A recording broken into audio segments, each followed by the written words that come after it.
السلام عليكم ورحمة الله وبركاته. الحمد لله نحمده ونستعينه ونستغفره ونعوذ بالله من شرور أنفسنا ومن سيئات أعمالنا.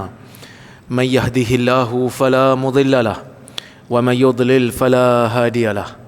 أشهد أن لا إله إلا الله وحده لا شريك له وأشهد أن محمدا عبده ورسوله. اللهم صل وسلم على محمد وعلى آله وصحبه أجمعين. يا أيها الذين آمنوا اتقوا الله حق تقاته ولا تموتن إلا وأنتم مسلمون. يا أيها الناس اتقوا ربكم الذي خلقكم من نفس واحدة وخلق منها زوجها وبث منهما رجالا كثيرا ونساء واتقوا الله الذي تساءلون به والأرحام إن الله كان عليكم رقيبا.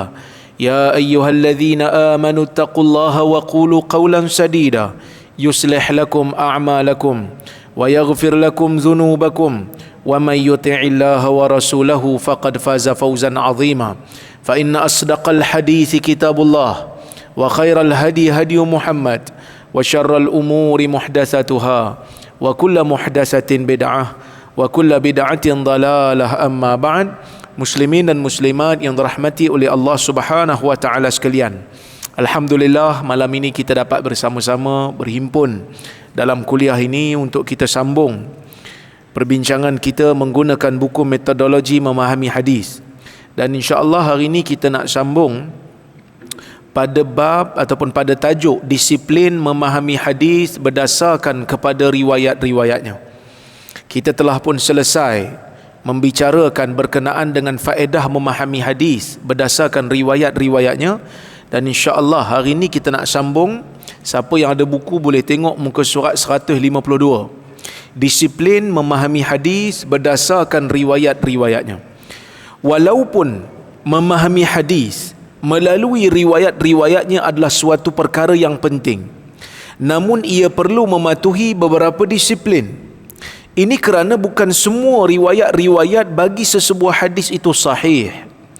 Justru disiplin tertentu diperlukan untuk memastikan kaedah ini diaplikasikan dengan tepat dan cermat. Antara disiplin yang perlu dipatuhi sewaktu mengaplikasikan kaedah ini adalah seperti berikut. Jadi bila kita nak faham hadis berdasarkan riwayat, kita kena tengok pada disiplin-disiplin ni. Kena penuhi disiplin ni. Yang pertama, mengenal pasti status riwayat hadis ataupun riwayat tu. Status riwayat yang kita nak ambil tu. Sebab kadang-kadang hadis tu sahih, tapi ada tambahan lafaz bagi hadis yang sama dalam riwayat yang lain. Cuma tambahan tu tak sahih. Bila tambahan tu tak sahih, tambahan perkataan tu tak sahih, kita tak boleh pakai. Kita tak boleh pakai riwayat tu. Kecuali dalam bab-bab yang tertentu je. Kita kena tengoklah status tu dulu. Sebab hadis ni dia diriwayatkan melalui jalur. Ada jalur Bukhari, ada jalur Muslim, ada jalur Abu Daud. Contohlah, kadang-kadang jalur Bukhari dengan jalur Muslim sahih. Cuma dalam jalur Abu Daud ada tambahan lafaz, tapi jalur Abu Daud tak sahih. Kan? Jalur Abu Daud mungkin tak sahih. Jadi sebelum kita nak guna riwayat ni, kita kena tahu dulu status dia. Dah macam mana nak tahu status, Ustaz? Kami nak cek pun tak tahu. Ni kena tanya orang yang belajar hadis lah. Kena tanya orang yang betul-betul mendalami dalam bidang hadis. Sebab hanya orang yang belajar bidang hadis je boleh kenal pasti hadis ni sahih ke tidak. Kan? Cuma saya dengan tim saya, bukanlah saya seorang, tapi kami ada tim kami ada kumpulan kami dipanggil kumpulan penyelidik, yang mana kami memperolehi geran penyelidikan. Ini waktu saya duduk di UPSI dululah.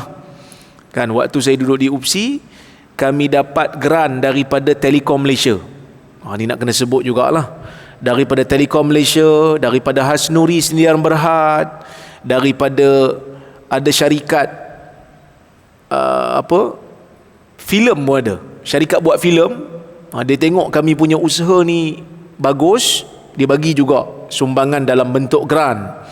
Ada daripada orang perseorangan, ada derma-derma daripada crowdfunding yang saya buat bersama dengan tim-tim daripada UPSI. Kita buat semakhadis.com.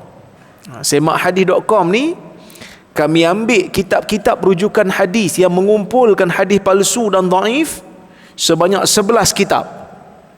Kita terjemah, kita verify, kita cek balik terjemahan, kita masukkan di dalam database. So semakhadis.com ni tuan-tuan boleh rujuk dalam laman web dan juga boleh download dalam bentuk apps. Jangan takut, sebab dia percuma. Dia tak kena bayar. Sebab apa percuma? Sebab apa tak kena bayar? Sebab kami pun dapat sumbangan daripada orang awam, jadi kami kembalikan dalam bentuk wakaf ilmu lah. Dalam bentuk wakaf ilmu. Dan sekarang ni ada dalam database 17,000 lebih hadis palsu dan dhaif. 17,000. Lawak buat? Macam mana Ustaz buat? Ada tim lah. Kami ada lebih daripada 20 orang yang semuanya belajar dalam bidang hadis, pensyarah hadis. Kami buat kerja ni dalam masa 4 tahun. 4 tahun. Bermula daripada 2018, baru ni siap. Janji dengan Telekom nak siap 2 tahun, tapi rupanya susah nak siap 2 tahun tu. Sebab memerlukan kerja yang sangat-sangat teliti. Sebab nak kena semak. Bila orang terjemah nak kena semak. Semak tu kena 2 kali semakan. Seorang semak tak nampak lagi, seorang lagi semak baru nampak. Kan? Saya pun tengok mata saya ni dah rabun dekat pula. Mungkin banyak sangat membaca dalam gelap. Sebab dulu masa kerja tak banyak dekat UPSI dulu, sebelum tidur, masa tengah tidur kan anak kecil, sambil-sambil tu tengok baca terjemahan kan. Tapi alhamdulillah selesai terjemahan hadis palsu dan dhaif. Tapi banyak lagi sebenarnya hadis palsu dan dhaif yang ada di luar sana. Kita masukkan pelan-pelan lah. Yang ni database yang terbesar lah dalam bahasa Melayu. Dan sekarang ni kami dapat lagi sedikit dana daripada tabung haji. Kita nak terjemahkan kutub sitah. Kita dapat daripada tabung haji nak terjemah kutub sitah, Bukhari, Muslim, Abu Daud, Tirmizi, Nasai, Ibnu Majah, dan juga Tirmizi. Dan juga kita nak terjemahkan kitab Al-Jami' Al-Kamil yang menghimpunkan keseluruhan hadis-hadis sahih. Sekadar yang dia tahulah, Syekh Azami yang tulis, seorang ulama daripada India yang duduk di Madinah, baru meninggal. Dia himpunkan hadis 11 jilid hadis sahih ikut penilaian dia, dan kami baru dapat sedikit dana, ada dalam 100,000 lebih. Orang perseorangan juga yang bagi, tapi kami dapat terjemah dalam 5 jilid, separuh baru. Ya, dalam proses terjemahan. Mungkin ni pun ya lagi 4 tahun lah kot. Kan, pasal apa Ustaz lambat sangat? Sebab saya pun dah jadi rektor ni dah tak sempat sangat lah. Terpaksa subkon kepada orang lain, subkon kepada pensyarah hadis yang lain. Tuan-tuan doalah mudah-mudahan kerja-kerja ini dapat pahala, dapat yang pentingnya keikhlasan. Orang bagi tu ikhlas dah. Sebab dia tak bagi tahu, dia kata jangan bagi tahu siapa yang bagi. Kan? Kami inilah mudah-mudahan ikhlas, dan bila tuan-tuan guna benda tu rasa bermanfaat, doalah untuk orang yang menderma dan orang yang menterjemah, orang yang menyemak dan orang yang usahakan benda ni. Ini dream saya daripada zaman belajar hadis dulu. Zaman belajar kat universiti dulu, saya rasa inilah yang saya nak buat.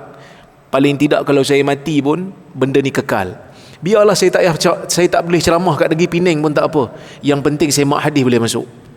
Saya pun tak larat sangat nak pergi sana tu. Kalau orang kata apa perasaan Dr. Rora tak boleh ceramah kat Penang, saya insya-Allah tak ada rasa kecil hati. Sebab apa? Sebab dah orang tak ada kat kita kan. Kita pun taklah terhegeh-hegeh kat depa. Sampai nak melarang-larang ni, tak payah pergi pun tak apa. Yang penting semak hadis, boleh tuan-tuan semak. Ini percuma. InsyaAllah benda ni berterusan. Ban saya pun tak apa, tak ada masalah. Benda ni jangan di ban, kerana benda ni usaha ulama zaman silam. Ya, Okey, itu yang saya nak bagi tips sikit lah. Semakhadis.com, boleh semak, boleh cek. Sebab apa saya buat yang palsu dan dhaif dulu? Sebab saya rasa itu tanggungjawab saya. Setiap kali datang musim-musim tertentu, orang akan tanya soalan yang sama. Saya pun tulis dekat Facebook, kan? Ada orang mesej pula kat saya, tak boleh ke pergi PM direct kat orang tu? Pergilah PM direct kat dia. Dah kalau 100 orang tanya, 100 kali nak pergi reply. Saya ada kerja lain pula. Letak dekat Facebook, letak dekat page, boleh baca semua. Semua orang boleh baca, kan? Tapi ada orang dia tak suka. Tak apa, kita buat apps. Waktu saya tidur pun tuan-tuan boleh semak, kan? Waktu saya mati nanti pun tuan-tuan tetap boleh semak, insya-Allah. Baik. Tuan-tuan doa je supaya kami ada kekuatan, dapat keberkatan masa sikit untuk habiskan semakan tu, insya-Allah. Baik. Itu cara mudahlah bagi orang awam nak semak. Tapi adakah tidak ada khilaf di kalangan para ulama terhadap status sesebuah hadis? Ada. Kita tak boleh nak nafi, memang ada khilaf. Sebahagian mungkin kata palsu, sebahagian kata dhaif, sebahagian kata mungkar, sebahagian kata ma'lul, sebahagian kata matruk. Itu ada beza, memang ada. Tapi itu memerlukan penelitian yang lebih mendalam. Cuma untuk orang awam cukup sekadar panduan, oh hadis ni dhaif, KIV. Boleh pakai tak boleh pakai dalam fadail amal, itu bukan orang awam nak tentukan. Yang boleh pakai dalam fadail amal ataupun tidak, bukan orang awam yang tentukan. Yang tentukan adalah penuntut ilmu. Yang menentukan ialah orang yang belajar betul-betul dalam bidang ilmu agama yang mendalam. Dia yang boleh tentukan, boleh pakai tak boleh pakai. Cuma kita tahu sekadar panduan ajalah. At least kita tahu overview, kita tahu benda-benda yang umum. Oh hadis ni dhaif. Dhaif bukan boleh pakai secara mutlak, kena ikut syarat dia, kan? Kena ikut syarat dia. Jadi syarat-syarat tu orang yang belajar yang tahu. Sebab para ulama letak syarat hadis dhaif boleh dipakai. Yang pertama, dalam fadailul a'mal. Apa itu fadailul a'mal? Bukan dalam hukum hakam, bukan dalam hukum hakam, bukan dalam akidah. Dia lebih kepada galakkan beramal. Maksud dia, amalan yang dibawa oleh hadis dhaif itu telah sahih dalam riwayat yang sahih. Dah ada dah amalan tu.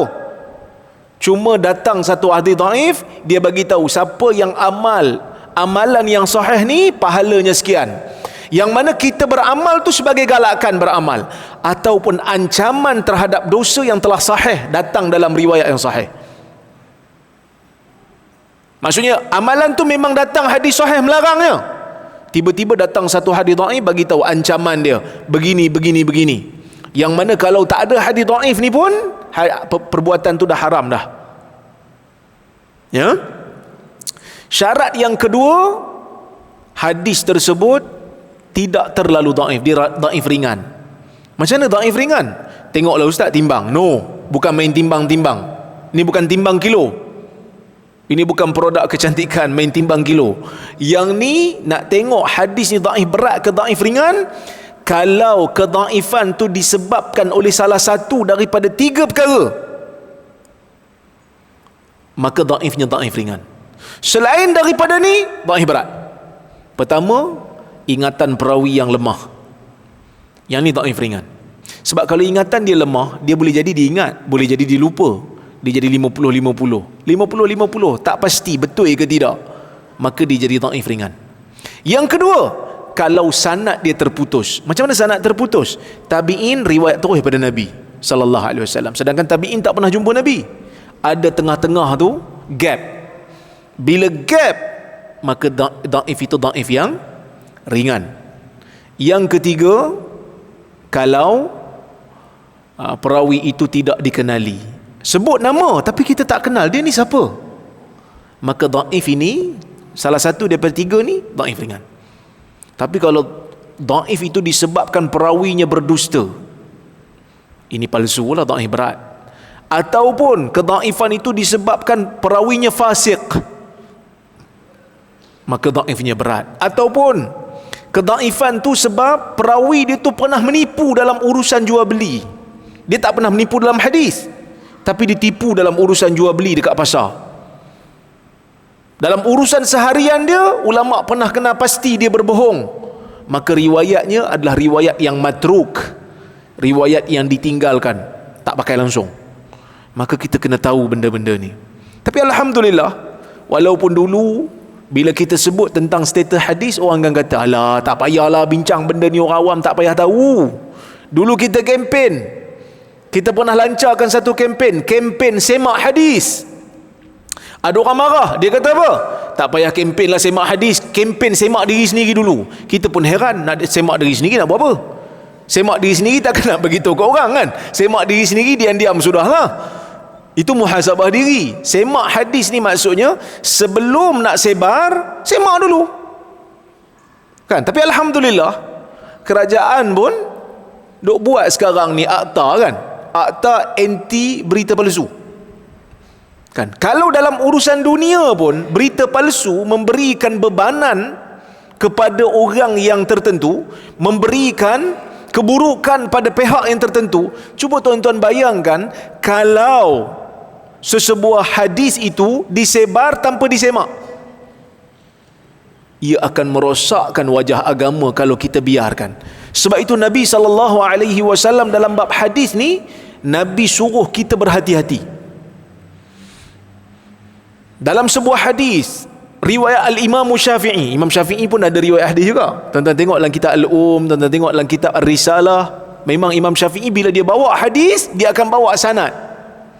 Imam Syafi'i dia bawa hadis. Dalam kitab Ar-Risalah dia kata apa?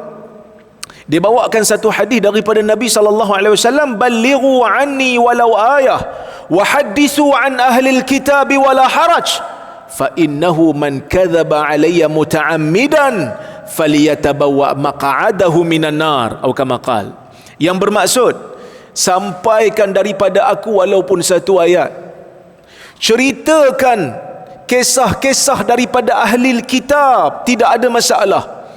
Dan sesiapa yang berdusta di atas namaku dengan sengaja, maka tunggulah tempatnya di neraka. Faham tak hadis ni? Okey, Imam Syafi'i tengok macam mana cara Imam Syafi'i analisa hadis ni. Menarik. Imam Syafi'i kata, bila Nabi SAW kata ballighu anni walau ayah, saya tak nukilkan Imam Syafi'i punya perkataan secara direct, saya hanya bagi pemahaman. Ya? Bila Imam Syafi'i tengok hadis ni, dia kata ballighu anni walau ayah, sampaikan daripada Nabi SAW walaupun satu ayat. Ini merupakan arahan yang umum. Tanggungjawab kita untuk sampaikan hadis daripada Nabi SAW. Bila kita tahu apa saja ayat, Quran ke, hadis ke, ada tanggungjawab kita untuk sampaikan kepada Nabi SAW. Bahkan Nabi SAW menjanjikan ganjaran yang baik untuk orang yang menyampaikan hadis Nabi SAW. Kata Nabi SAW, "Naddarallahu imra'an sami'a maqalati wa wa'aha wa hafizaha wa addaha kama sami', farubba mubalaghin aw'a min sami'," atau kama qala. Moga Allah menceriakan wajah orang-orang yang mendengar kalamku, memahaminya, menghafalnya dan menyampaikannya seperti mana yang dia dengar. Kerana berkemungkinan orang yang disampaikan kepadanya hadis itu lebih faham daripada orang yang menyampaikan. Nabi SAW memberikan ganjaran, menjanjikan ganjaran kepada orang yang dengar hadis, faham hadis, hafal hadis, sampaikan hadis. Sebab tu tuan-tuan tengok orang yang belajar hadis, muka dia ceria tak? Ceria tak? Dia nak jawab pun dia takut-takut. Bukan saya kan. Kan tengok ulama-ulama hadis, tokoh-tokoh hadis besar dalam dunia ni, kan muka dia bila kita tengok ceria, walaupun kena hentam, walaupun kena kecam, senyum aja kan, relax. Janji Nabi SAW. Jadi kalau tuan-tuan rasa nak ceria wajah, hafal hadis, faham hadis, amal hadis, sampaikan hadis. Kan kalau pakai make up pun tak putih-putih, kan pakai produk kuku putih pun tak putih kan. Kadang-kadang kita ni nak putih terlebih kan. Orang putih nak hitam pula. Itulah manusia kan.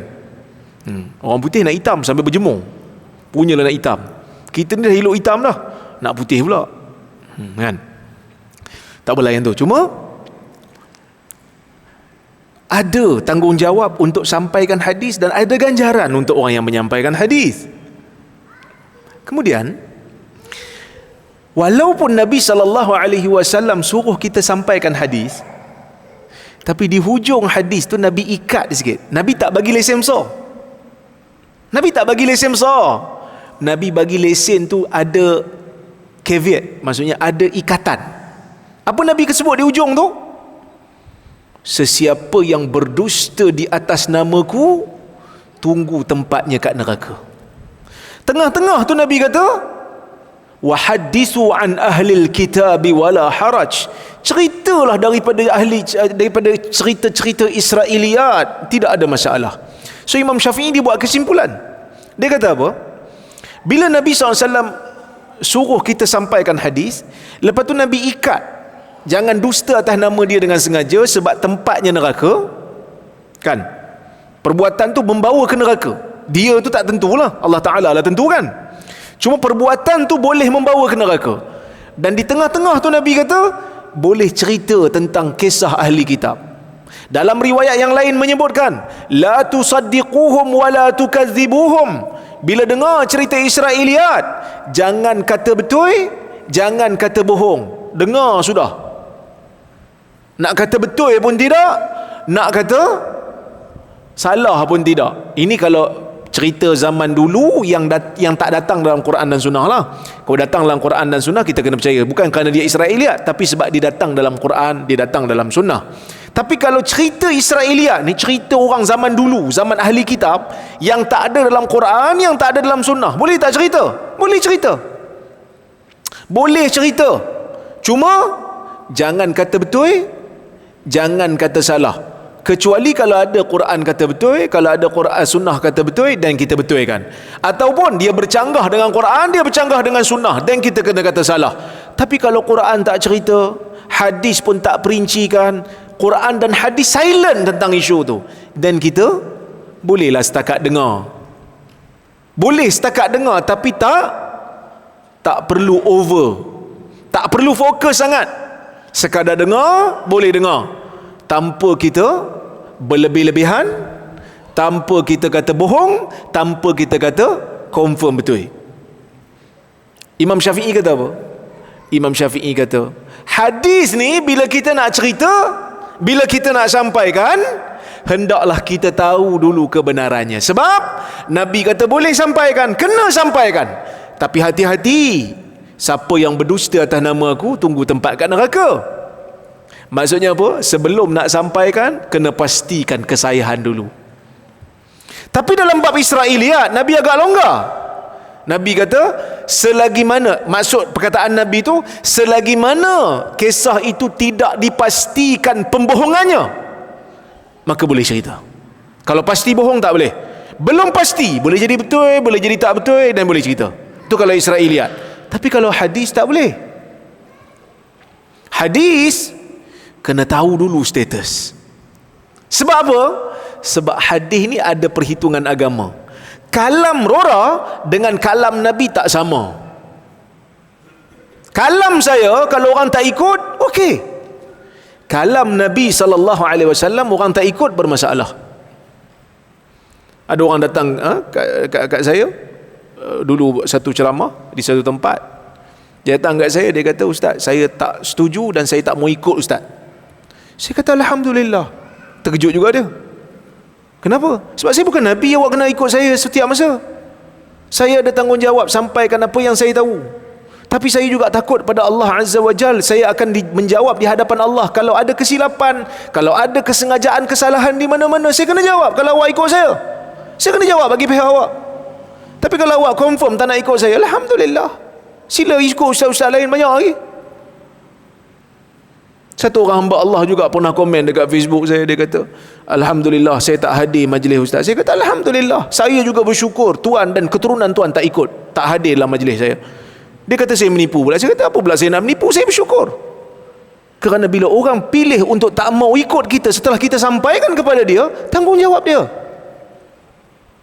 Kita tak lagi bertanggungjawab terhadap diri dia. Habis tu ustaz suka sangat bagi ceramah. Macam mana? Kerana ada lagi satu tanggungjawab, menyampaikan ilmu. Tanggungjawab menyampaikan ilmu ni pun tanggungjawab juga. Tanggungjawab orang ikut kita pun tanggungjawab juga. Sebab tu orang nak ikut kita ke orang tak mau ikut kita ke, no big deal. Itu bukan masalah kita. Kan? Bukan masalah kita. Dulu saya pernah ceramah tak ada kamera pun. Dulu saya pernah ceramah 5 orang je depan ni. Ada satu kali saya pergi ceramah 5 orang depan ni. Macam mana ustaz? Kami minta maaf lah ustaz, ramai tak ramai yang datang. Saya kata no big deal, 5 orang. Kecuali kalau 2 orang yang tunggu. Yang 2 orang ni pun sebab seorang pegang kunci pagar, seorang pegang kunci pintu. Dia kata kalau ustaz balik, kami pun nak kunci pintu ni. Kami bukan nak dengar sangat pun, dan kita balik lah. Dia pun tahu pun nak dengar sangat, dan kita balik. No big deal. Kerana apa? Kerana ramai ataupun sikit bukan penentu kita betul. Dajjal alaihi la'natullah, banyak juga pengikut dia. Adakah dia betul? Dia tak betul. Tak ada siapa berani kata dia betul. Abu Jahal waktu zaman dia hidup dengan pengikut Nabi Muhammad sallallahu alaihi wasallam, pengikut siapa lagi ramai? Abu Jahal sampai mati dia ramai pengikut. Dia tak pernah hilang pengikut. Jadi tuan-tuan yang dirahmati oleh Allah Subhanahu wa taala sekalian, betulkan balik niat kita. Betulkan balik tujuan kita. Kita nak sampaikan kebenaran ni sebab tanggungjawab ataupun sebab nak cari pengaruh. Kalau kita betulkan balik niat kita, aku ni sebenarnya sampaikan benda ni sebab benda ni tanggungjawab. Bila itu niat kita, bila masa kita salah dalam menyampaikan sesuatu fakta, bila kita tersalah dalam menyampaikan sesuatu maklumat dan terbukti salah, anytime kita boleh tarik balik. Kita tak fikir dah pasal reputasi, kerana kita fikir pasal untung nasib kita di hadapan Allah di hari akhirat nanti. Hari ni yang kadang-kadang terbukti salah, tak nak tarik balik. Sebab apa? Sebab memikirkan tentang reputasi diri sendiri. Tu je. Tu yang bahaya tu. Sebab tu saya nak sebut pada tuan-tuan dan puan-puan, kadang-kadang orang awam itu lebih mudah untuk bertawaduk daripada orang yang duduk depan kamera ni. Orang yang duduk depan kamera ni kadang-kadang duk sembang teori tawaduk, tuan-tuan, kita kena tawaduk. Tapi bila kena satu-satu ujian, bertembung di antara nak mempertahankan, nak mengakui kebenaran dengan nak mempertahankan reputasi, kita nak pilih yang mana? Kalau kita pilih reputasi lebih utama, buat diam sudahlah, lama-lama orang lupa,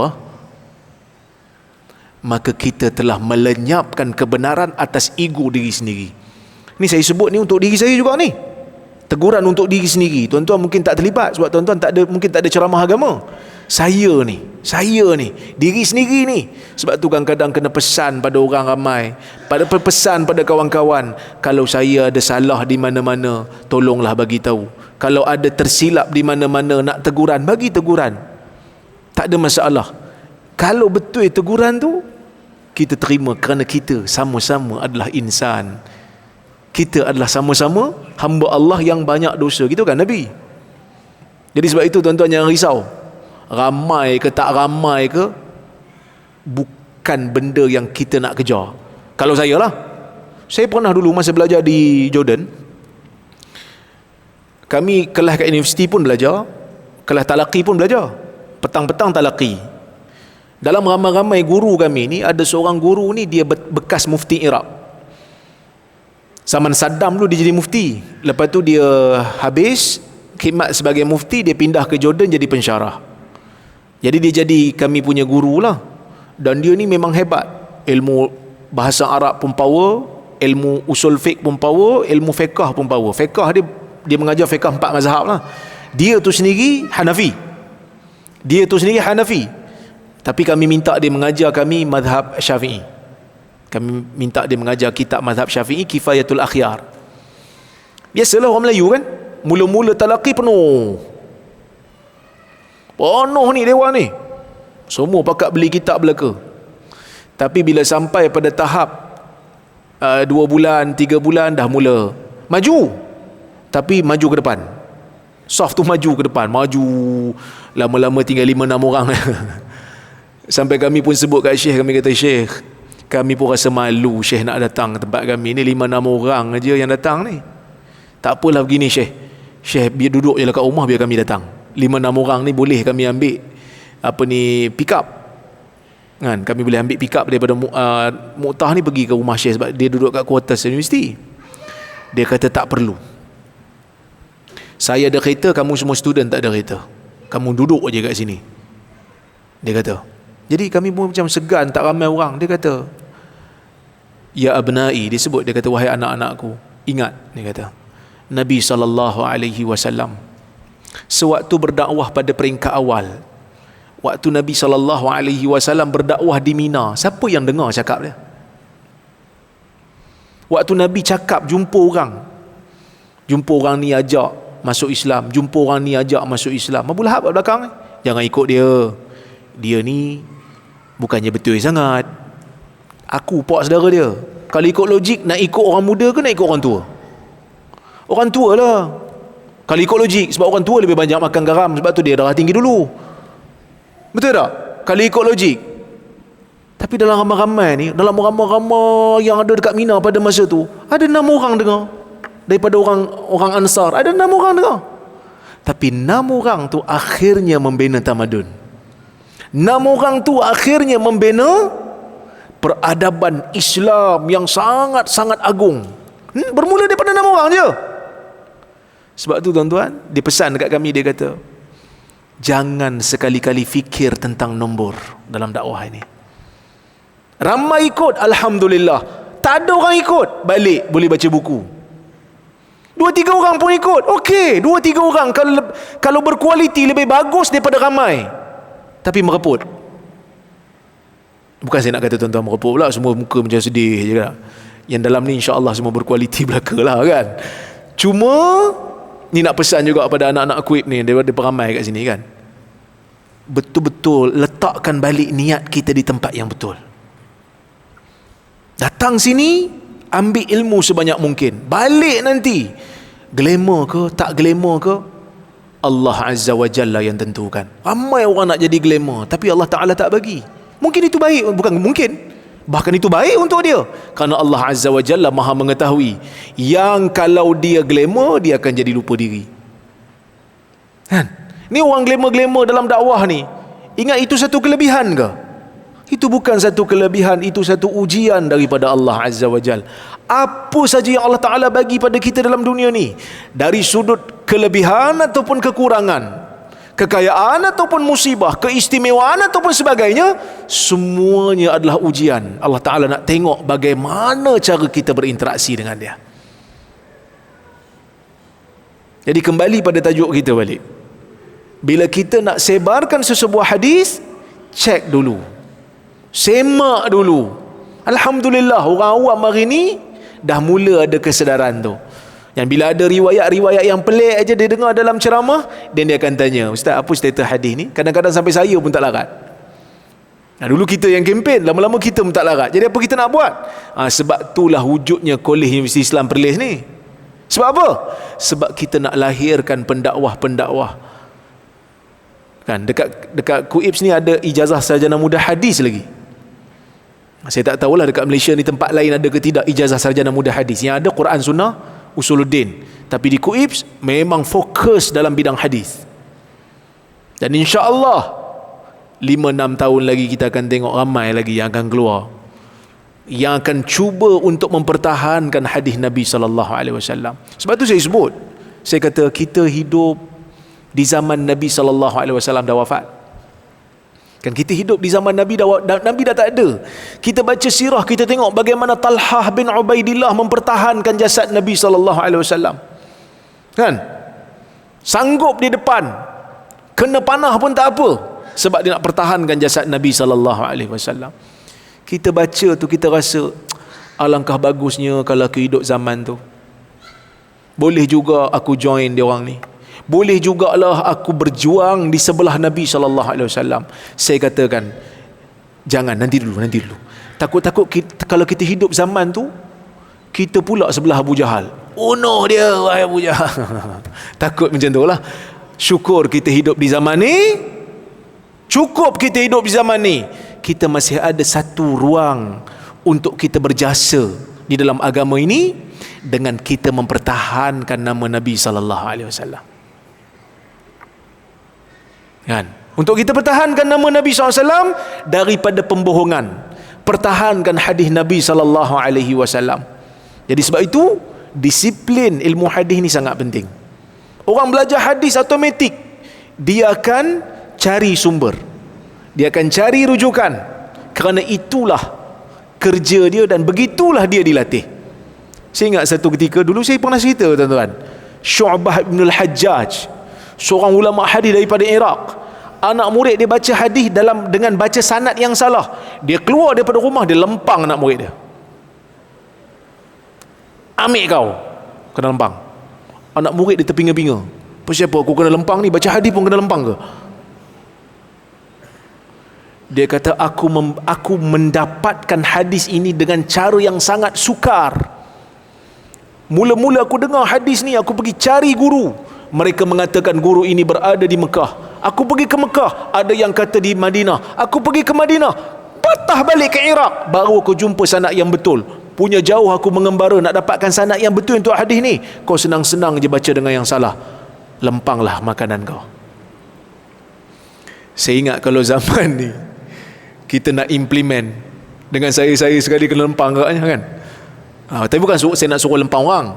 Dia tak apalah, dia guru kan. Macam kita mengajar anak murid zaman dulu, tak ada lagi lah Kementerian Pendidikan nak pergi cek guru yang lempang orang ni.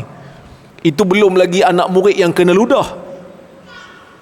Tuan-tuan, zaman dulu ulama hadis nak dapatkan sebuah hadis bukan main susah. Susah nak dapatkan hadis ni. Hari ni kita buat kuliah hadis, orang dengar tak dengar aja, kan? Tak rasa bernilai pun. Kadang-kadang orang rasa qasidah lebih bernilai daripada baca hadis. Tu bahaya tu. Tapi tak semualah, ada sebahagian tak rasa bernilai pun, kan? Sedangkan yang kita baca tu hadis Nabi. Bukan nak suruh percaya kat kita, paling tidak hormatlah dekat Nabi SAW kita baca hadis, kan? Susah nak dapat hadis. Ada yang kena ludah pun. Ada seorang guru nama dia Ahmash, dia rabun. Dia cukup tak suka orang duduk sebelah dia. Jangan duduk sebelah dia. Tapi ada seorang anak murid baru masuk, dia tak tahu, tengok-tengok tempat, tengok sebelah syekh ada kosong, dia duduk sebelah. Syekh tak suka orang duduk sebelah dia. Syekh buat tak nampak.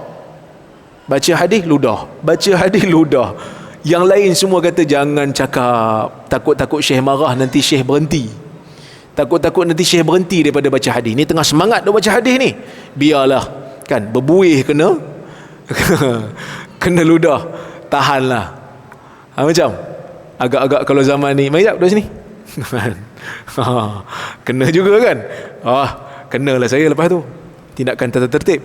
Tapi zaman dulu benda ni biasa. Ya, zaman dulu benda ni biasa.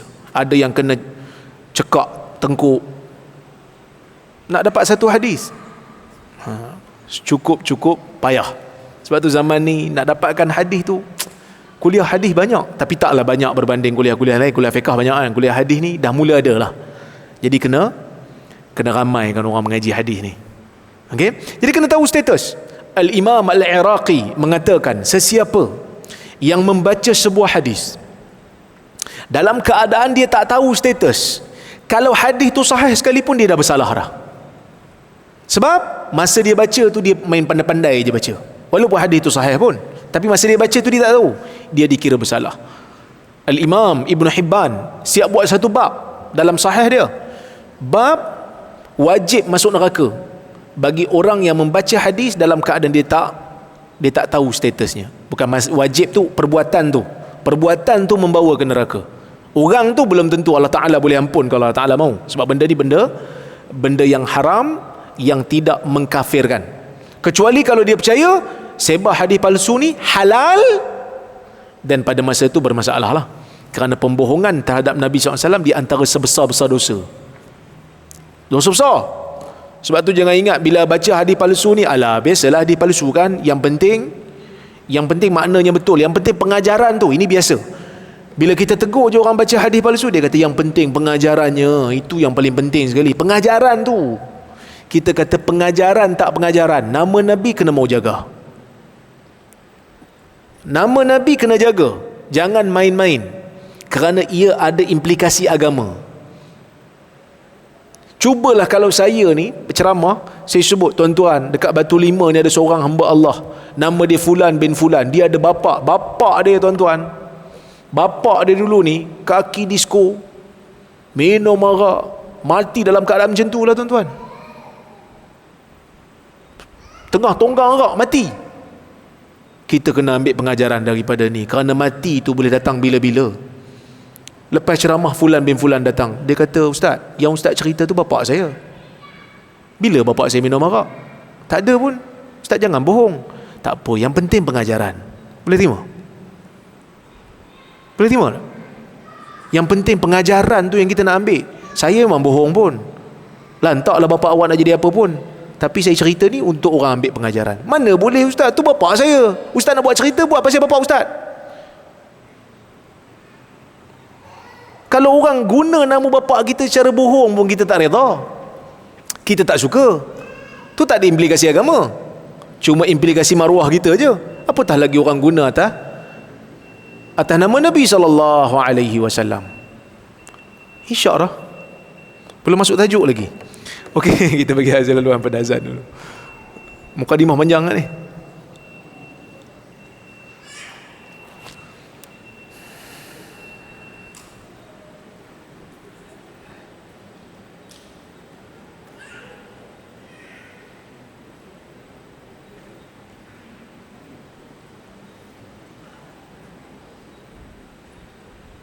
Allahu Akbar, Allahu Akbar, Allahu Akbar.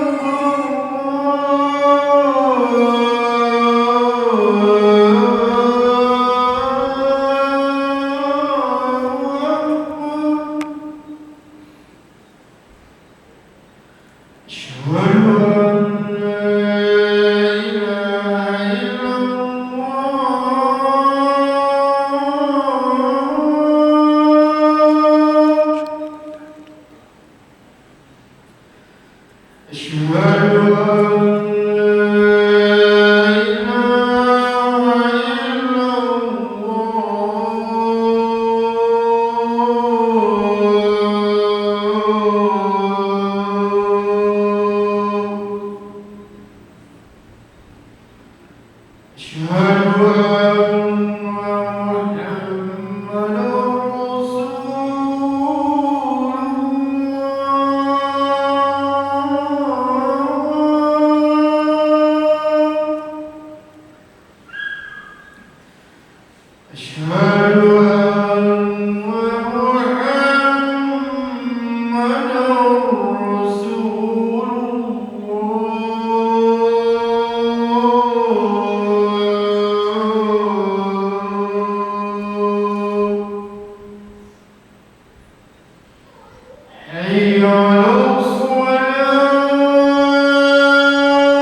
Okey.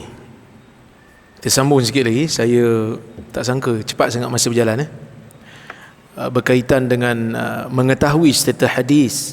Sebab tu saya sebut, kita tengok apa yang saya tulis kat situ.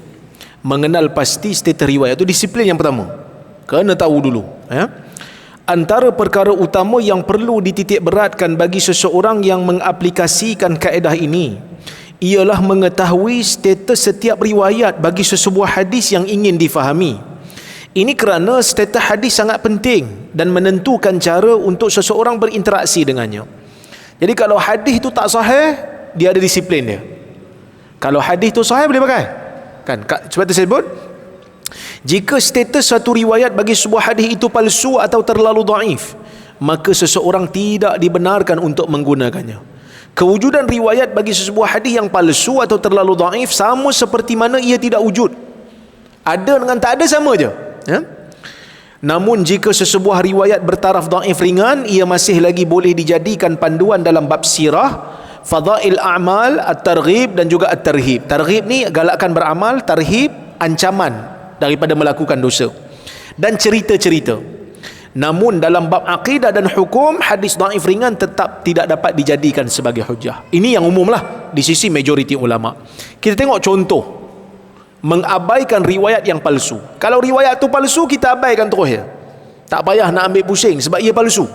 Contoh, dalam hadis Nabi SAW menyebutkan, la sabqa illa fi khuffin au fi hafirin au naslin. Tidak ada perlombaan melainkan pada khuf, yakni pada lumba unta, au hafir ataupun lumba kuda, ataupun memanah. Maksudnya tidak ada perlombaan melainkan pada tiga benda ni, sebab tiga benda ni ada nilai jihad pada zaman dulu lah. Okey. Tiba-tiba ada satu riwayat bagi hadis yang sama terdapat tambahan perkataan. Tengok muka surat 154, saya ringkaskan. La sabqa illa fi khufin au fi hafirin au naslin au janahin. Tidak ada pertandingan melainkan pada lumba unta ataupun lumba kuda ataupun memanah ataupun main burung. Perkataan main burung tu palsu. Kita tak boleh kata, oh sebenarnya ada satu lagi tambahan pertandingan yang bagus yang Nabi tak sebut dalam riwayat ni, tapi diriwayatkan dengan riwayat lain, iaitu main burung. So ada 4 sukan kita boleh buat, sebab dia ada unsur jihad. Tuan-tuan, main burung ada unsur jihad ke? Main burung tak ada unsur jihad. Sebaliknya, main burung adalah riwayat palsu yang dipalsukan, yang ditambah oleh seorang pemalsu hadis yang namanya Riyas ibni Ibrahim. Yang mana Riyas bin Ibrahim ni, dia ni tokoh penasihat agama. Zaman dulu dia tokoh besar lah. Dia penasihat agama bagi sultan, bagi pemerintah, bagi khalifah. Zaman tu zaman pemerintahan Khalifah Al-Mahdi. Jadi bila mana dia masuk dalam istana khalifah, dia tengok khalifah tengah main burung merpati. So dia pun cipta hadis nak mengampu pemerintah. Kira golongan agama yang cari makan dengan mengampu ni bukan zaman sekarang je, ada daripada zaman dulu lagi. Zaman dulu lagi dok cari makan, ambil hati pemerintah. Dia hadis palsu ni ada macam-macam faktor dia muncul. Pertama, sebab gaduh pasal mazhab akidah. Syiah tak puas hati dengan ahli sunnah, jadi Syiah pun reka hadis. Man lam yaqul inna aliyan khairul bashar faqad kafar. Sesiapa yang tidak mengatakan bahawasanya Ali itu sebaik-baik manusia, maka dia menjadi kafir. Ni Nabi sebut, dia kata. Sedangkan Nabi tak sebut. Dia orang tengok Muawiyah pula atas mimbar, tak puas hati aku, tak suka dengan Muawiyah ni sebab dia lawan dengan Ali. dia pun cipta hadis sandar kat Nabi SAW. Dia kata apa? Dia kata Nabi SAW bersabda, "Idza ra'aitum Muawiyah 'ala mimbar faqtuluh." Bila kamu melihat Muawiyah di atas mimbar, bunuh dia. Nabi suruh, dia kata. Padahal ni semua adalah palsu. Pasal apa gaduh ni? Mazhab akidah. Mazhab akidah. Yang kedua, mazhab fiqh. Mazhab fiqh pun kadang-kadang bergaduhnya mazhab fiqh sampai reka hadis palsu punya taksub. Golongan mazhab Hanafi taksub dengan mazhab Hanafi. Mazhab Hanafi tak salah. Imam Abu Hanifah tu besar tokoh dia, ketokohan dia tu besar. Tapi pengikut-pengikut dia yang jahil, yang lebih-lebih ni, punyalah benci dekat Imam Syafi'i sampai reka hadis, cipta hadis sandar kat Nabi. Sayakunu fi ummati rajulun yuqalu lahu Abu Hanifah fahuwa siraju ummati, wa sayakunu fi ummati rajulun yuqalu lahu Muhammad ibnu Idris fahuwa adarru ala ummati min iblis. Akan muncul dalam kalangan umat aku ni Abu Hanifah, dia pelita bagi umat aku. Pengikut mazhab Hanafi dengar, bagus tapi rasa macam tak cukup ni, kita kena tambah lagi ni, tambah lagi Ajinomoto. Dan akan muncul daripada kalangan umat aku seorang lelaki yang namanya Muhammad ibn Idris. Siapa? Al-Imam Syafi'i. Dan dia lebih mudarat ke atas umat aku berbanding iblis. Bayang, Imam Syafi'i dia kata lebih mudarat daripada iblis. Siapa kata ni? Pengikut mazhab Hanafi yang taksub, yang jahil, yang jahat. Bukan semua. Ada tokoh-tokoh mazhab Hanafi yang bagus, macam Al-Imam Tahawi, macam Imam Az-Zailai. Ni tokoh-tokoh hadis dalam mazhab Hanafi. Al-Imam Al-Aini. Tapi ada yang taksub melampau. Taksub melampau kepada mazhab sampai reka hadis palsu. Itu yang kedua. Yang ketiga, golongan qusas, golongan penglipu lara. Zaman dulu ada juga golongan penglipu lara ni. Duduk kat masjid baca hadis. Tapi nak baca hadis biasa-biasa orang tak nak dengar lah. Kalau baca hadis yang ajaib sikit, barulah orang datang. Istighrab. Orang rasa macam, tak pernah dengar lah hadis ni. Kan? Ada satu kisah, seorang hamba Allah dia baca hadis dalam masjid dekat Iraq. Dalam majlis tu, A'mash masuk dalam masjid tu. A'mash ni tokoh besar. A'mash ni tokoh hadis. Tapi zaman dulu kan kamera tak ada, media sosial pun tak ada, TV pun tak ada. Jadi dia orang tahu je nama A'mash, tak tahu muka macam mana. Kalau jenis belajar tahulah, kalau jenis tak belajar tahu nama tapi tak tahu muka. Kan? Jadi dia pun baca hadis. Nak bagi hadis dia tu nampak yakin sikit, dia baca haddatsanal A'mash. A'mash telah menceritakan kepada kami. A'mash tengok, dia ni betul ke anak murid aku? Dia pun baca hadis-hadis palsu. A'mash kata, ni bukan hadis aku, dia tipu ni, jual nama. Nak lakukan cerita palsu, lekat dekat orang tu, lekat dekat orang glamour. Kan? Jadi A'mash pun duduk tengah-tengah halaqah tu, dia cabut bulu ketiak, dia cabut selai. Tu yang baca hadis ni macam, dia cabut bulu ketiak pula dah. Dia kata, ya Syekh, orang tua, alas tahstahi, kau tak malu ke?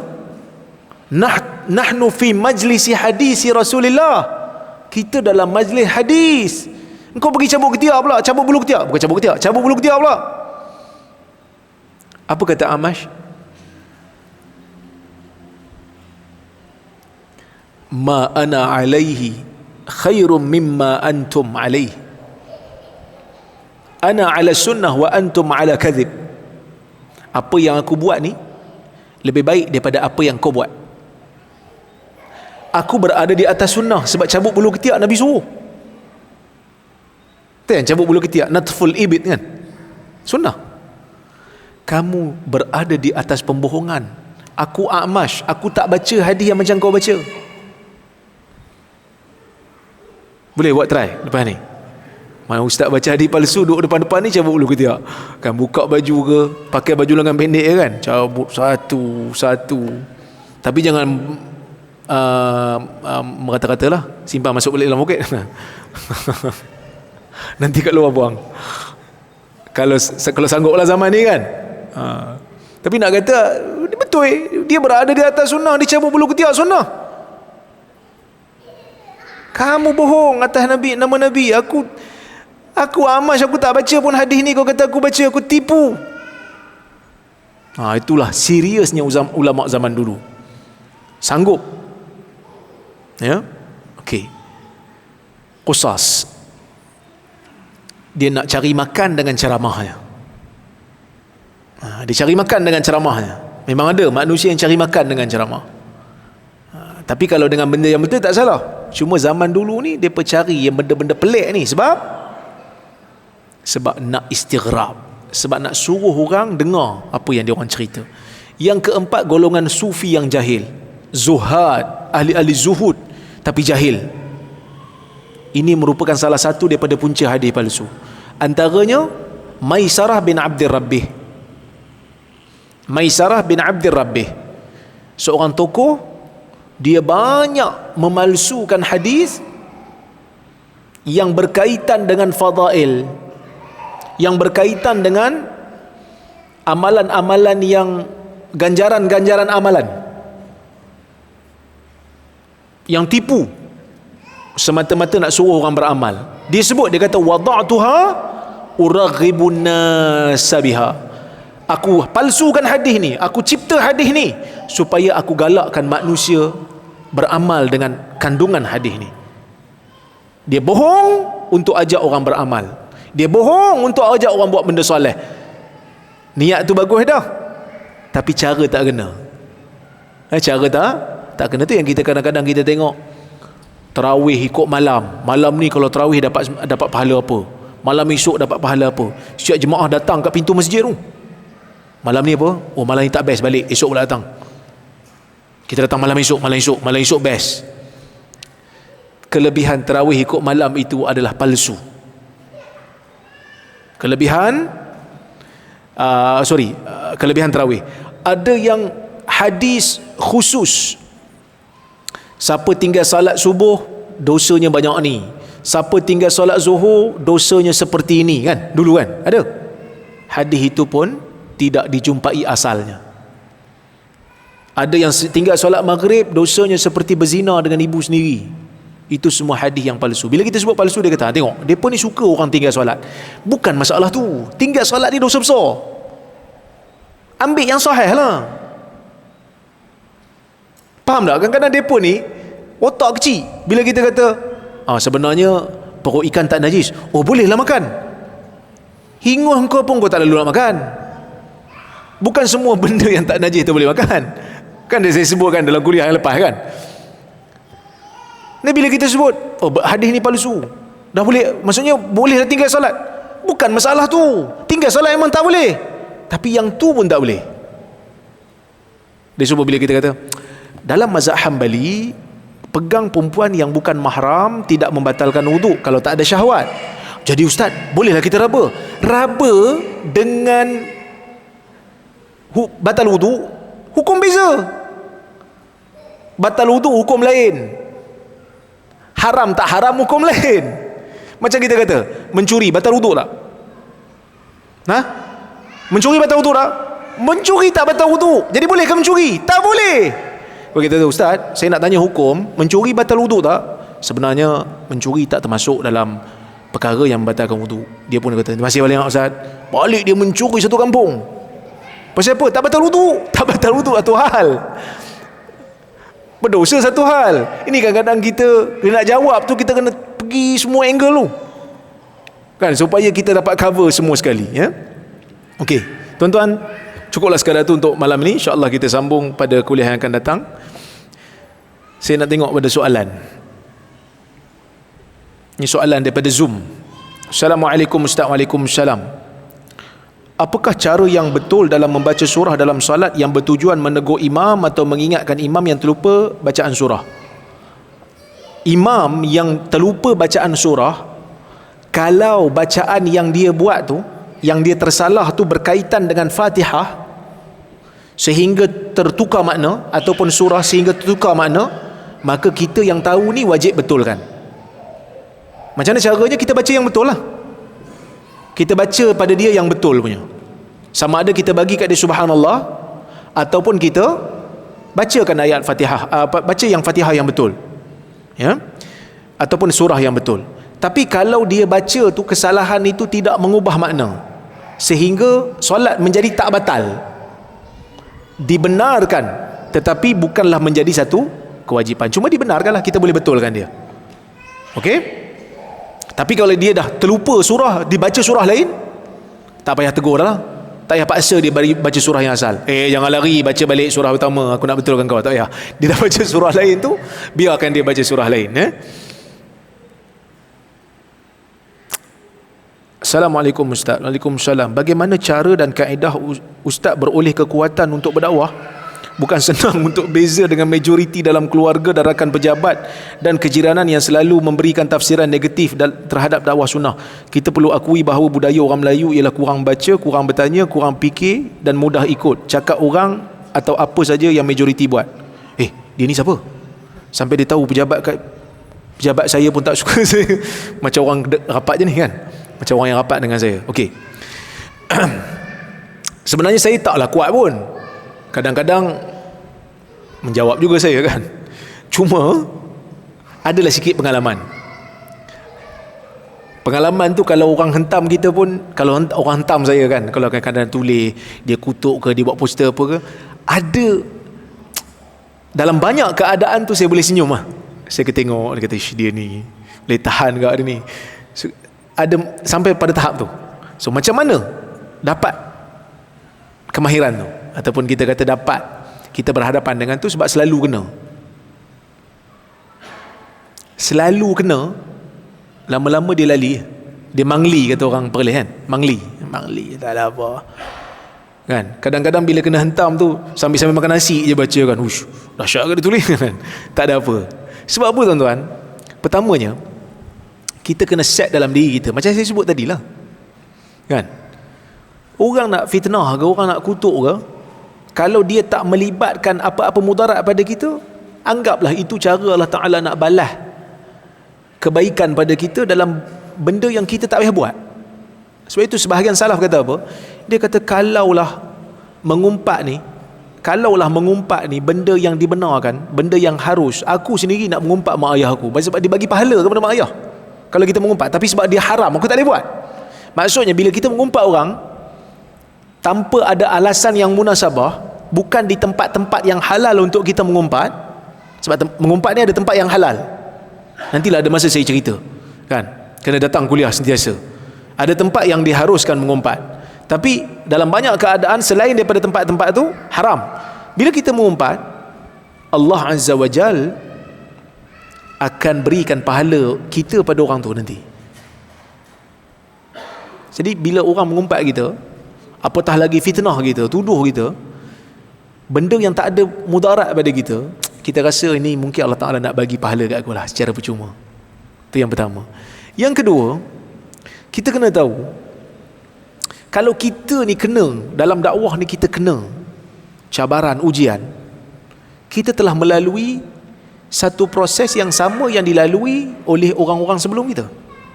Tapi dengan syarat, sebelum kita nak rasa syok sendiri, kita kena muhasabah diri juga. Tanya kawan-kawan, orang yang ikhlas, aku ni ada salah kat mana-mana ke masa aku cakap tadi? Masa aku ceramah tadi ada benda yang terlepas cakap ke? Masa aku tulis tadi ada benda yang tak kena ke?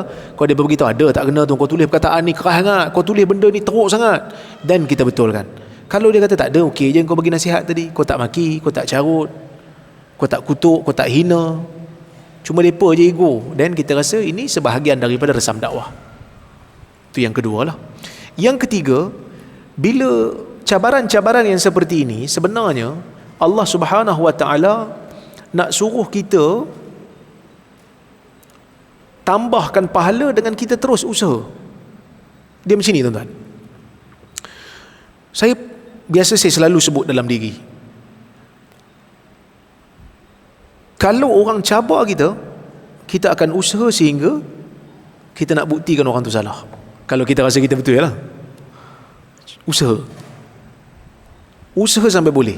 Kita kata, saya akan cuba. Selagi mana saya ada kemampuan, saya akan usaha. Sebab saya nak buktikan pada awak yang awak tersilap dalam menilai saya. Awak mungkin salah faham terhadap saya. Saya akan cuba. Itulah yang dilakukan oleh Nabi SAW. Walaupun dia digelar sebagai pembohong, tukang sihir, gila, tapi dia usaha. Dia konsisten. Lama-lama pengikut dia bertambah. So konsisten tu istiqamah dalam bahasa Arab lah. Istiqamah tu merupakan perkara yang memerlukan kepada kesabaran. So sabar tu Allah Ta'ala bagi ganjaran dah. Sabar tu sendiri Allah Ta'ala bagi ganjaran dah. Allah Ta'ala mungkin nak multiply kita punya pahala dengan ujian-ujian tu. Jadi insya-Allah kita akan release. Satu lagi, bila kita berada dalam keadaan marah, kadang-kadang kita marah. Kadang-kadang kita marah. Saya tak boleh nak nafi, kadang-kadang saya marah je. Tapi bila marah ni, tuan-tuan, bila marah, handphone ni kan, letak tepi, pergi buat kerja lain. Masa tengah marah tu jangan pegang. Sebab apa? Sebab takut tertulis benda-benda yang tak sepatutnya. Kesan dia tak bagus. Menulis dalam keadaan marah tak bagus. Sebab itu Nabi SAW tak benarkan hakim buat keputusan waktu marah. Sebab kalau marah ni takut-takut ada bisikan syaitan datang. So sebab tu kalau tuan-tuan tengok dalam handphone saya ni, kan, dalam handphone saya ni ada note, yang mana nota ni penuh dengan tulisan. Kenapa tulisan ni? Ni semua tulisan-tulisan yang saya nak tulis, nak sebar dalam media sosial. Saya tulis dulu kat sini. Kadang-kadang tengah marah kan, buka nota. Jangan, kalau tengah marah sangat, letak dulu. Kalau rasa nak tulis, jangan tulis dekat wall Facebook, jangan tulis dekat Instagram dulu. Tulis dekat nota dulu. Tulis kat note. Tulis save. Baca balik. Tak kena, adjust. Lepas tu copy, paste, masuk dekat mana? Masuk dekat grup WhatsApp. Kena ada rakan-rakan yang baca sama. Saya tulis, saya letak, saya kata, tolong baca sekejap, okey tak? Kalau dia orang pun baca, ni tak kena, ni buang. So dia pakai adjust. Itu saya punya style lah. Then baru bila dia orang dah baca, semua dah okey, then baru saya letak dekat Facebook. So lepas diamalkan benda tu, alhamdulillah, dia punya feedback tu tak seteruk sebelum-sebelum ni lah. Sebelum-sebelum ni kadang-kadang ada waktu marah, tulis, dia punya kesan tu kadang-kadang kita tak jangka. Sebab kita tak nampak angle yang berbeza. Kita nampak angle kita je. Dan 2-3 orang baca, dia ada, orang kata apa? Adalah 2-3 angle yang berbeza. Ada yang kadang-kadang saya tulis, semua tak approve. Tak payahlah. Penat je aku tulis 2-3 perenggan. Kadang-kadang sampai satu tahap A4 aku tulis, tak payah. So kalau tak payah, kita tengok, tak payah. Tu yang simpan dalam diri kita. Banyak tu yang tak lepas. Saya pun ada finas akta penafisan filem tu kan. Ada jugalah pada geng-geng saya ni, tim-tim saya ni, yang saya tak bayar dia pun, tapi dia tolong baca untuk saya. Sebab apa? Sebab mungkin dia pun ada anggap saya sebagai sahabat dia pun.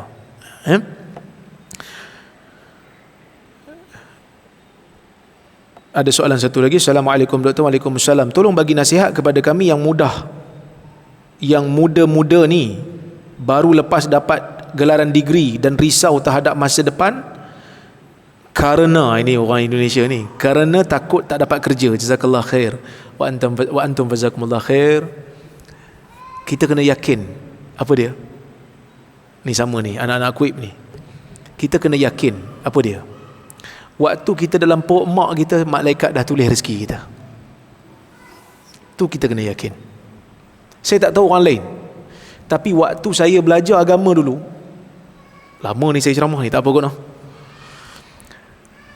Waktu saya belajar agama dulu, tuan-tuan, saya belajar agama, saya SPM tahun 2000. Nak pergi belajar 2001. Masa tu orang semua dah isi borang UPU, saya pun isi juga.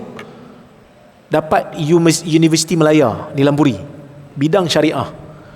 Tuan-tuan, anak orang kampung, anak B40 dapat belajar kat Universiti Melaya. Seronok tak mak ayah? Seronok lah Universiti Melaya tu. Tapi saya kata, saya tak mau pergi. Saya kata, mak saya pelik, siapa tak mau pergi? Saya kata, saya nak pergi luar negara. Masa tu cita-cita besar, walaupun keluarga dah lah kaya. Masa tu saya usaha pergi luar negara.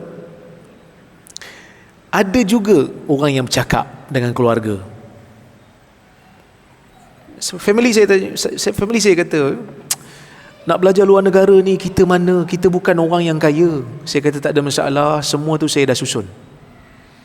InsyaAllah bantuan kewangan akan ada daripada kerajaan negeri Perak. Masa tu saya belajar dengan beasiswa negeri Perak.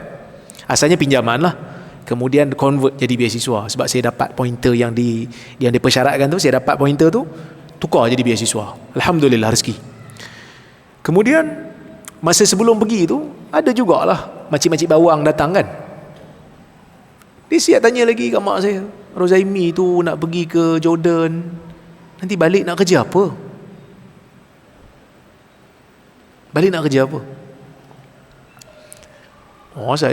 Kita orang kampung kan, mak kita dulu, bapak kita dulu pergi luar negara, balik mesti dapat kerja punya. Dia tengok filem kan, tengok filem zaman tu, balik luar negara dapat kerja lah kan.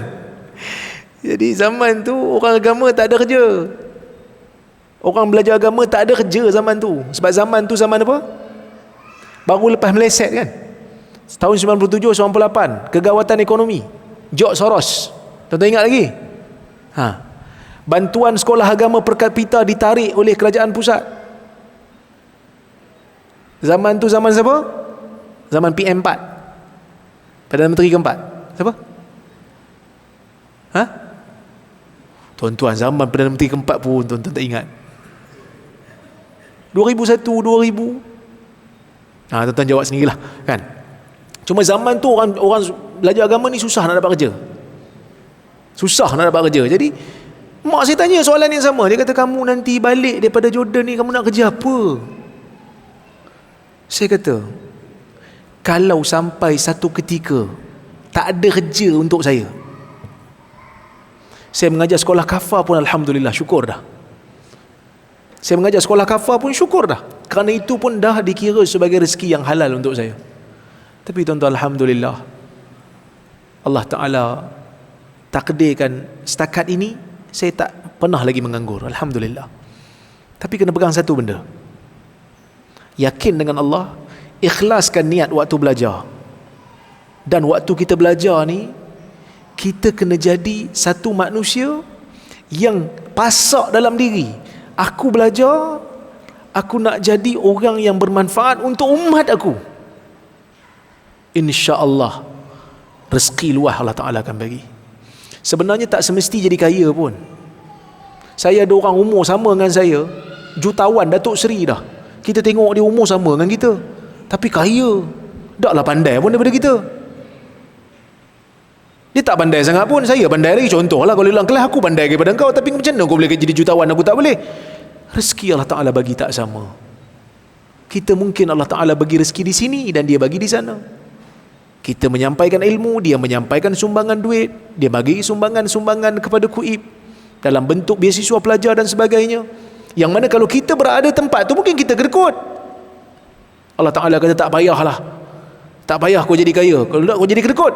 Kau duduk dekat kolej, kau bangunkan kolej, bina generasi, kau pemurah sikit, jadi kaya tak apa. Semua ni atas aturan Allah. Kena tahu, zaman mencabar, zaman makin mencabar. Orang nak cari manusia yang ada potensi. Kalau setakat lulus cukup-cukup makan, bolehlah daripada tak ada. Orang tak mau. Orang nak apa yang kau boleh sumbang. Cuba untuk memberi manfaat. Zaman saya belajar dulu, orang tanya, macam mana ustaz kuliah sana, kuliah sini, kuliah sana kan. Tuan-tuan ingat, kuliah-kuliah ni tiba-tiba direct boleh pergi sekolah tu boleh bercakap apa? Saya zaman sekolah dulu antara orang yang paling tak pernah bagi tazkirah langsung. Nakib pun bukan, tazkirah pun tak pernah bagi. Dah tu macam mana? Masa zaman dekat Jordan tu banyak sikit cakap. Mula-mula cakap tak apa bagus, lepas tu cakap okey sikit, perbaiki, sampai cakap depan cermin, lepas tu rakam, lepas tu dengar macam tak sedap je suara aku ni. Latihan. Kita kena beri sesuatu yang masyarakat perlu dan masyarakat mahu, dan kita akan jadi orang yang dikehendaki. Kita akan jadi orang yang dicari, sebab kita ada something. Tuan-tuan ingat saya masuk bidang hadis ni baru umur muda ke? Saya masuk dalam bidang hadis umur 24. Baru betul-betul menumpu dalam bidang hadis. Orang lain umur kecil-kecil dah belajar ilmu hadis. Saya baru mendalami lah. Belajar ilmu hadis ni daripada SPM lagi dah belajar dah ilmu hadis ni. Tapi betul-betul fokus, tumpu umur 24. Sebelum tu tak berminat pun ilmu hadis ni. Hafal je. Tapi saya pegang dalam diri, saya kata saya kena jadi seseorang yang kalau orang tengok saya, orang ingat sikit pasal hadis. Itu pun syukurlah. Tuan-tuan, adik-adik, anak-anak boleh jadi lagi hebat daripada saya, lebih banyak lagi, sebab daripada muda-muda ni dah ada kesedaran dah. Gunakan kesempatan yang ada, gunakan peluang yang ada, gunakan masa yang ada untuk jadi manusia yang hebat, yang pakar. Orang akan cari kita, insya-Allah. Boleh? InsyaAllah kita jumpa di lain masa. Terima kasih banyak atas kesempatan yang ada. Terima kasih pada Global Ihsan yang menganjurkan juga kuliah pada malam ini. Terima kasih kepada tuan-tuan dan puan yang hadir secara fizikal dan online. Saya mohon maaf terkasar bahasa tersilap kata. Aqulu qawli hadha wa astaghfirullahal azim li wa lakum. Wassalamualaikum warahmatullahi wabarakatuh.